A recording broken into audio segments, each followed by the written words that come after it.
Hello, everyone. Welcome back to our course of Introduction to Korean History. I hope your semester is going well. And now we dive into what some consider the real Korean history with the Goryeo dynasty, the Goryeo kingdom.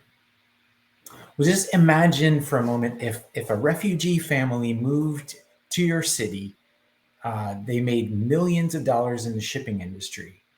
One of the family's sons grows up to become the biggest gangster in town. Then he goes legit. He becomes an army officer and a general, and finally, the president of the entire country. Sounds like a Hollywood movie, right? Well, that's basically the biography of Wangon, the founding king of Goryeo, of the Goryeo dynasty. He was also the subject of prophecy.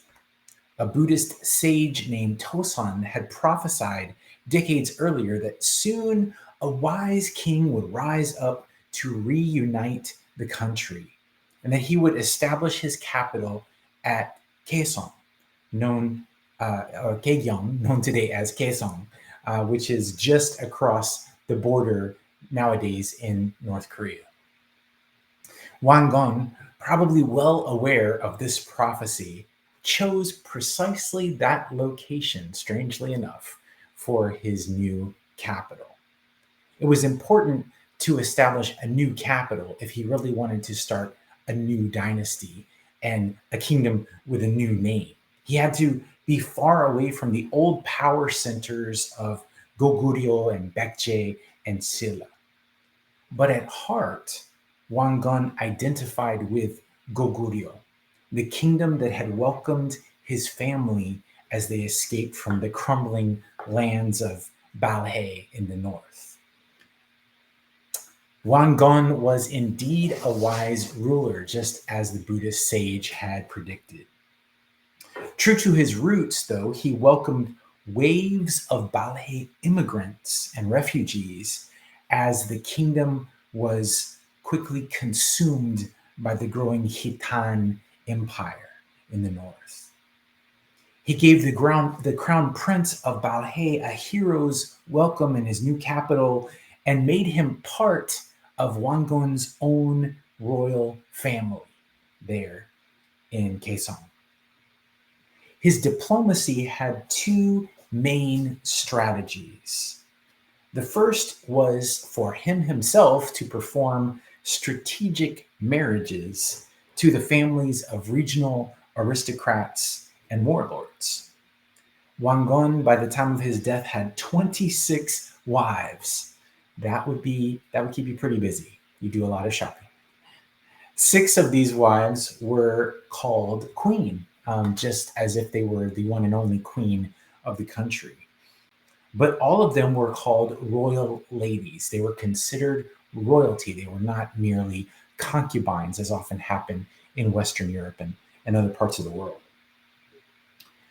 Wangon's second strategy was to give royal surnames to warlords, to people who were already strong, ruling over certain territories. He'd say, join up with me, join my kingdom, and I'll make you officially a member of the aristocracy. I'll give you a royal name.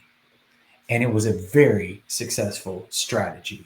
Through this wise diplomacy, Wangon cemented finally the linkage of the entire peninsula as one people and one nation. So finally, from the time of Goryeo, we can talk about Korea being Hanara, one nation, united.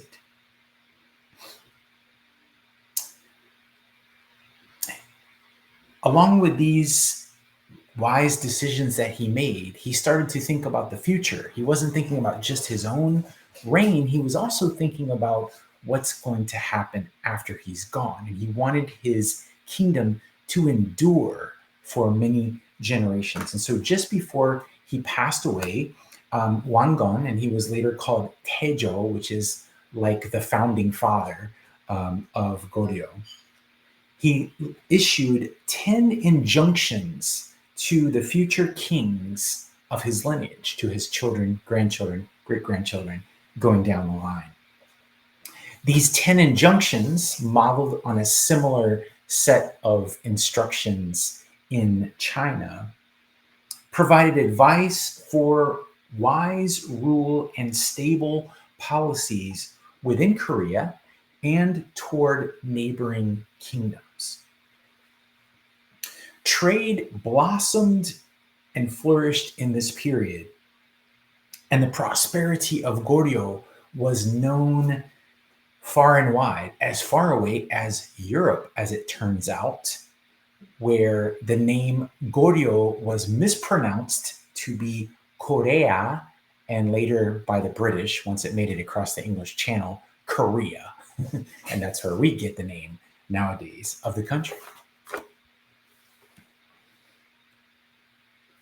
The Song dynasty of China estimated Goryeo's population at 2 million people, which was an incredible population at the time for such a small, concentrated area.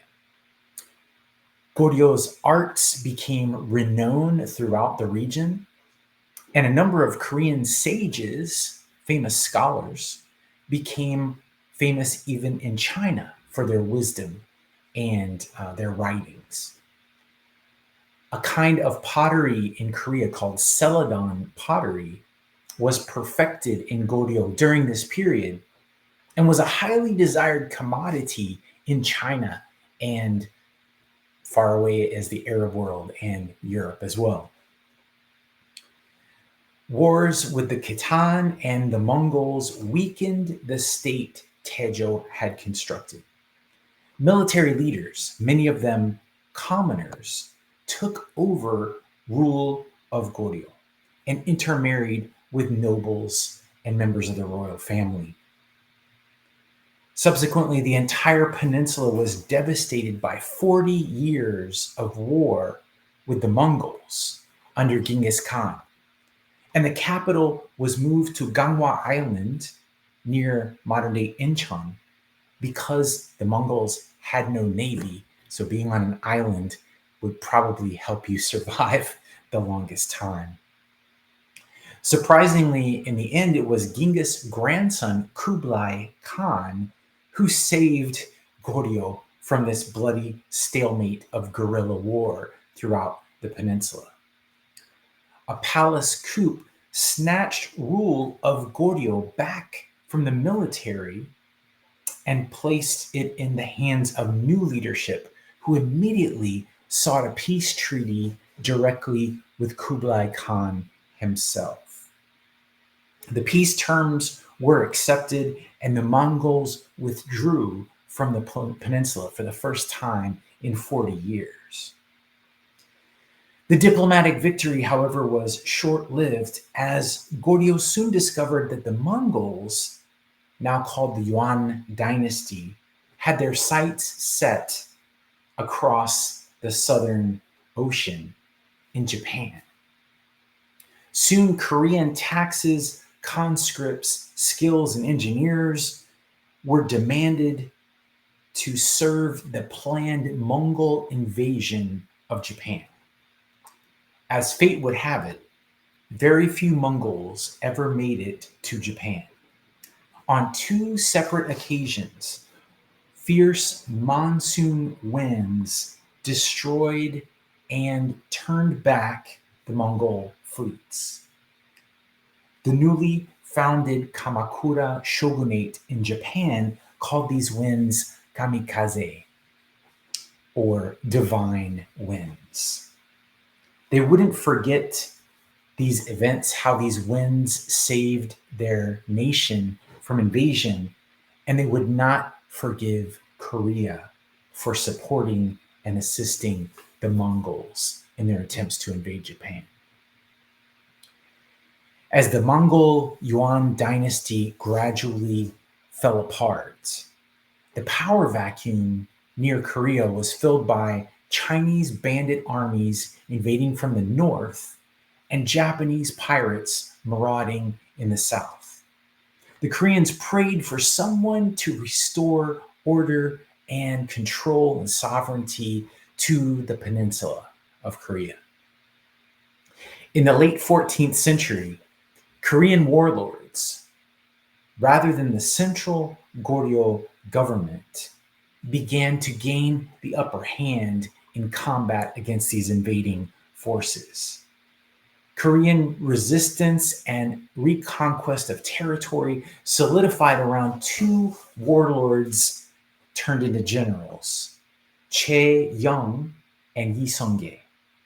Chae Young wanted to ally with the dwindling Yuan dynasty, while Yi Sung-ge sensed the Ming were becoming the ascendant power in China. As Chae Young was Yi's commander, he ordered Yi to take his army and retake the lands now occupied by the Ming north of the Yalu River. Nowadays, the Yalu River is the dividing line between uh, North Korea and China. And already in this period, we see this line of the Yalu River solidifying as a border for what is known as Goryeo, later Joseon, Korea. Yi at first appeared to obey the order of his commander, but once he reached the Yalu River with his army, he suddenly did an about face and marched directly for the capital, Kaesong.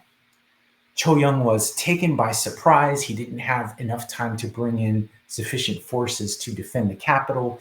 He was defeated, exiled, and very soon after executed. Yi Sung-ge would soon be called the Taejo, or the founding father of the Joseon dynasty. And that'll bring us into week 6 as we begin to look at the early years, the early centuries of the Joseon dynasty. I hope that the timeline is helpful to you, as well as the map that's included with this week. Good luck with your reading. Hope you have a good week.